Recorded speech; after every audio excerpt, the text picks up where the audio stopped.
So hello everyone, welcome back to my YouTube channel. तो आज की वीडियो में बच्चों हम लोग एनसीईआरटी का क्लास 12th का एक बहुत ही इम्पॉर्टेंट और इंटरेस्टिंग चैप्टर कवर करेंगे, वो है ह्यूमन हेल्थ एंड डिजीज़। तो स्टार्ट करते हैं एक नए जोश के साथ और कंसिस्टेंसी से। तो चलिए देखते हैं कि इस चैप्टर का इंट्रो क्या कहता है कि health was considered as a state of body and mind, कि हेल्थ को बॉडी और माइंड की एक स्टेट मानी गई है। मतलब अगर बॉडी हेल्दी है, माइंड हेल्दी नहीं है, और अगर माइंड हेल्दी है, बॉडी हेल्दी नहीं है, वैसे पॉसिबल ही नहीं है, तो उसे हमने क्या कंसिडर किया है, हेल्थ। ठीक है, where there was a balance of certain humours. बेटा यहाँ पे ह्यूमस का मतलब है फ्लूइड। क्या मतलब है? Fluid. Humours is related to fluids, body fluids. ठीक है, तो ऐसा किसने माना था? हिप्पोक्रेट्स, जो कि बहुत फेमस लोग रहे हैं, और हमारा सबसे important system that is Indian Ayurveda system. तो उन्होंने ऐसा माना था कि there was a balance of certain humours, मतलब हमारी बॉडी में जो बॉडी फ्लूइड्स हैं वो अगर अच्छे से काम कर रहे हैं तो हमारी हेल्थ अच्छी है। सो इट वॉज थॉट, ऐसा समझा जाता था कि जो पर्सनस है ब्लैक बाइल वाले, उन्हें फीवर्स होते हैं, उनके बॉडी का टेम्परेचर बढ़ा हुआ होता है, पर इसे डिसअप्रूव भी किया। इस पूरे हाइपोथेसिस को नाम दिया गया था गुड ह्यूमर हाइपोथेसिस, और इसे डिसअप्रूव किया था किसने? विलियम हार्वे ने। और जो विलियम हार्वे था, उन्होंने क्या दिया था, किसकी डिस्कवरी करी थी? ब्लड सर्कुलेशन की। ठीक है, तो आगे देखते हैं। तो देखो बच्चों, एनसीईआरटी ने क्या कहा है, The discovery of blood circulation by William Harvey using experimental method and demonstration of normal body temperature in persons with black bile using thermometer disapproved the good humor hypothesis of health। तो जो पहले हमने consider किया था कि persons belonging to hot regions और having the black bile, ठीक है, उनको ज़्यादा फीवर आता है, उनकी बॉडी का टेम्परेचर ज़्यादा होता है, पर जो विलियम हार्वे थे उन्होंने एक्सपेरिमेंटली इस चीज़ को डिसअप्रूव कर दिया। किससे? थर्मोमीटर से टेम्परेचर मेज़र करके। ठीक है, जो ब्लैक बाइल जो होते थे, जो हॉट पर्सनालिटीज़ बिलोंग करते थे, उनका टेम्परेचर नापा किससे? थर्मोमीटर से। और उनकी इस चीज़ ने, एक्सपेरिमेंटल मेथड ने, पूरी good human hypothesis of health को डिसअप्रूव किया। ठीक है, आगे देखते हैं। अब बच्चों, जो हेल्थ होती है वो बहुत सारे फैक्टर्स से इफेक्ट हो सकती है, जैसे कि जेनेटिक डिसऑर्डर्स, इन्फेक्शंस, या फिर लाइफस्टाइल।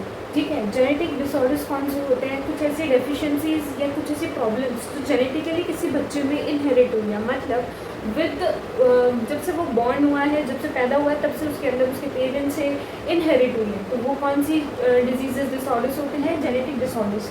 कुछ ऐसे इन्फेक्शंस जो हमारी बॉडी को इफेक्ट करते हैं, नॉर्मल इन्फेक्शंस भी हो सकते हैं, सीवियर इन्फेक्शंस भी हो सकते हैं। बच्चों, नॉर्मल इन्फेक्शंस में मान लो जुकाम हो गया, बुखार हो गया, तो उस केस में तुम अपना पूरा पोटेंशियल नहीं दे सकते हो किसी चीज़ को अपना काम करने में या फिर कोई और चीज़ में, तो you are not potentially available at that time. तो इन्फेक्शंस भी हेल्थ को इफेक्ट करती है, जेनेटिक डिसऑर्डर्स, या फिर बिगड़ा हुआ लाइफस्टाइल, पुअर फूड हो गया, या फिर एक्सरसाइज नहीं हो रही है। ठीक है, तो ये सारी चीज़ें क्या है, हेल्थ को बहुत ज़्यादा इफेक्ट करती हैं। फिर आता है जो कि नीट में बहुत बार क्वेश्चन भी पूछा जाता है, और इस पॉइंट से भी बहुत बार क्वेश्चन पूछा गया है, और सिंपल डेफिनेशन है हेल्थ की कि हेल्थ किस चीज़ से डिफाइन होती है। So it could be defined as a complete physical, mental and social wellbeing. अगर ऐसा मैं कहूँ कि health is the physical fitness, तो ये भी गलत है। मेंटल स्टेबिलिटी या मेंटल हेल्थ अगर अच्छी है तो आपकी हेल्थ अच्छी है, ये भी गलत है। नहीं, जो हेल्थ होती है बिल्कुल प्रॉपर एक अच्छी हेल्थ, हम उसी को बोलते हैं जिसके अंदर एक कंप्लीट फिजिकली कोई इंसान हेल्दी है, मेंटली स्टेबल है, मेंटली हेल्दी है, और सोशली भी हेल्दी है। सोशली माने तो अगर किसी ने ड्रिंक कर रखी है और वो उल्टा सीधा बिहेव कर रहा है सबसे, ठीक है, या फिर कोई पागल है ना, तो वो सोसाइटी में हेल्दी नहीं है। ठीक है, तो सोशल वेलबींग, सोशली हेल्दी होना इज ऑल्सो इम्पॉर्टेंट। तो बात करते हैं बच्चों डिजीज़ की। डिजीज़ किसे कहा जाता है? when the functioning of one or more organs is adversely affected, जब भी किसी एक या एक ऑर्गन से ज़्यादा इफेक्ट हो रहा है, ठीक है, तो it is characterised by the appearance of various signs and symptoms. तो बहुत सारे हमें साइंस और सिम्टम्स दिखने लग जाते हैं, तो हम क्या समझ जाते हैं कि अब हम किसी न किसी बीमारी से पीड़ित हो चुके हैं। ठीक है, आपको जुकाम लगता है तो नेज़ल कंजेशन होने लगता है, ठीक है, छींक आने लगती है, सिर दर्द होने लगता है, ठीक है, तो आपका नेज़ल पैसेज इफेक्ट हुआ, ठीक है, आपका कहीं ना कहीं थ्रॉट इफेक्ट हो रहा है, सिर्फ किससे, जुकाम से, ठीक है, तो उससे क्या हुआ, सिर में दर्द हुआ, छींक आई, नेज़ल कंजेशन हो गया, नाक में से पानी भरे जा रहा है, सारा दिन रुमाल लेके घूम रहे हैं इधर से उधर, नाक छिटका रहा है पूरा। तो क्या है ये, वेरियस साइंस एंड सिम्टम्स हैं। तो इससे हमें क्या समझ आ जाता है कि अब हमें डिजीज़ हो गई है। ठीक है, अब डिजीज़ है भैया, तो कुछ डिजीज़ एक दूसरे से फैलने वाली भी होती है, कुछ किसी एक पर्टिकुलर पर्सन में ही परसिस्ट करती है, ऐसे ज़्यादा फैलती नहीं है। कॉमन कोल्ड जो एक पर्सन से दूसरे पर्सन को हो जाता है, इन्फेक्शियस है, फीवर्स है, वायरल इन्फेक्शंस है। ठीक है, तो इन्फेक्शियस डिजीज़ माने एड्स। एड्स क्या है, फ्लूइड से फैलता है। ठीक है, बॉडी फ्लूइड से एड्स फैलता है।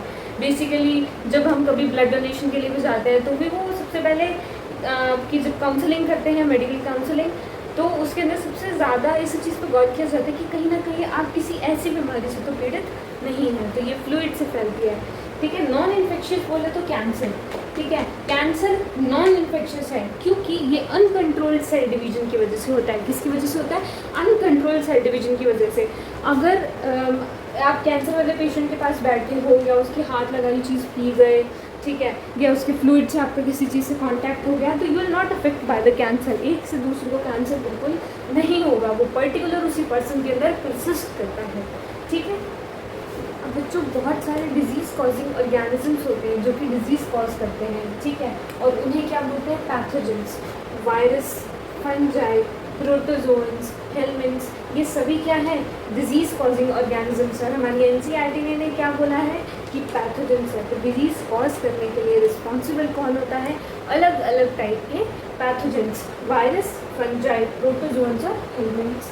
ठीक है, और ये सभी अपनी अलग अलग डिजीज़ को शो करती हैं। तो होता क्या है बेसिकली, तो इनमें से कोई भी पैथोजन है वो हमारी बॉडी में एंटर होता है। ठीक है, by various means, with the nose, है ना, हमने कोई चीज़ स्मेल करी, ठीक है, कोई फॉरेन पार्टिकल हमारे अंदर चला गया, ठीक है, बहुत सारे बैरियर्स को क्रॉस करता हुआ कोई पैथोजन हमारी बॉडी के अंदर एंटर करता है, फिर वहाँ पे वो मल्टीप्लाई करता है बॉडी के अंदर, उसके बाद वो डिस्टर्ब कर देता है हमारी बॉडी की नॉर्मल एक्टिविटीज़ को। मतलब वो कहीं ना कहीं हमारे अंदर जाके हमारे अंदर जो नॉर्मली एक्टिविटीज़ चल रही है हमारी डेली लाइफस्टाइल में, उसको डिस्टर्ब करता है।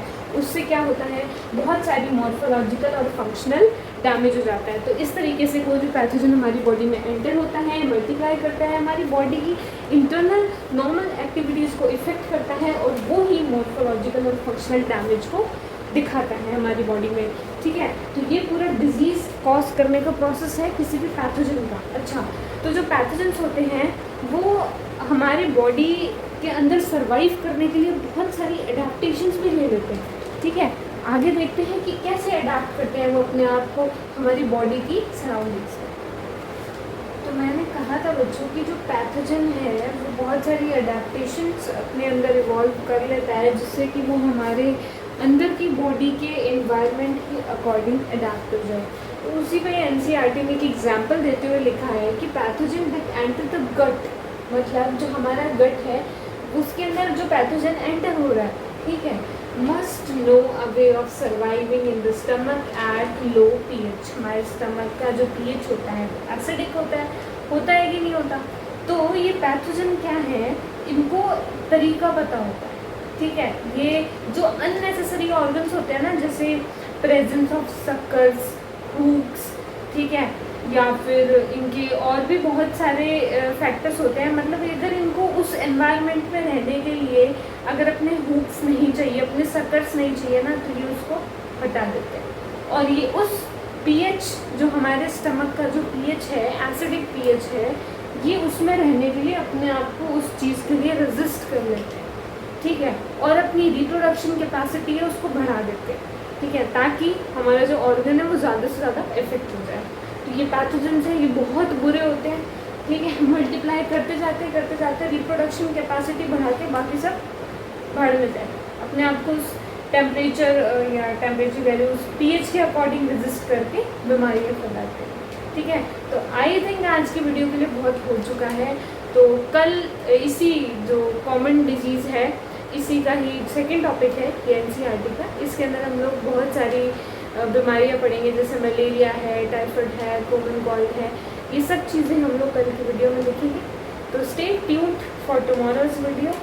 और अगर मेरी वीडियो अच्छी लगती है तो लाइक करना, सब्सक्राइब करना, इससे मुझे भी मोटिवेशन मिलती है और वीडियोस बनाने की। वरना मैं ऐसा सोचती हूँ पता नहीं वीडियो बनाऊँ कि नहीं बनाऊँ, कोई देखेगा कि नहीं। तो एक मोटिवेशन है हमारे लिए भी, और तुम्हें समझ आ रहा है तो तुम्हारे लिए भी अच्छा है। Thank you so much.